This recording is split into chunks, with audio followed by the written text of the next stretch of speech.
If your inspector looks like this, it's blank, you didn't break anything, you just don't have a clip selected. Now, as long as I have my playhead over top of a clip, it will populate the inspector. If I move the playhead off, it's going to go blank because I don't have anything selected. Now, I don't have to have the playhead over if I give it a click. If you have something selected, all the options and anything that you can change will show up in the inspector. Now, if I go to effects and I throw a text plus up here, now you'll notice the inspector will change depending on what I've clicked on because there's a different set of options. And if I'm on a piece of video that has audio with it, you'll see it gives me the audio tab up in the inspector as well. So now I can work on video, or I can click over and work on just my audio.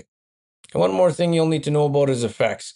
If I was to take any kind of effect, you'll notice that the effects tab becomes populated as well, giving me the option to move whatever settings are within that effect. And if you want to remove an effect, this little trash can right here, that will take the effect off of the clip. So let's get into the inspector options that actually matter that you're going to use as a beginner. So the first one is zoom, X and Y. Usually they're linked. This little chain here, that's linking your X and Y together. Basically, that means that the width and the height is going to move at the exact same time, keeping your aspect ratio the same. So you can move in and out. It's kind of like your fake lens.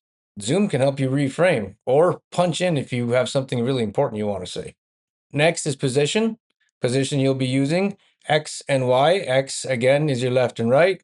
Y is your up and down. Double clicking on any of them will reset the position. Rotation, you could actually zoom in and then use rotation to say straighten out a horizon line. And the last one on video, as a beginner, cropping can be useful. If you want to put text on screen, but you want to have black space there instead, you could pull that over and throw your text up here, making sure that it's highly visible. Softness is just going to give you a little blur on the edges just to make it look a little nicer. Now this one, most beginners skip it, but it can be really useful if you're saying something really important, you want the audience to pay attention. A slow zoom in can make all the difference. Make a couple cuts the length that you want it to be. Make sure you have your clip selected and toggle on dynamic zoom. The drop down will give you some different options, ease in, ease out, and then do both. Leaving it on linear, it will zoom in slowly. If you want to go ease in or ease out, it just makes it a little bit smoother. And the best part about it is there's no keyframes, no headache, it's just on. And hey, if there's a control in this list that you didn't know about, drop it in the comments. I'm curious which one surprised you.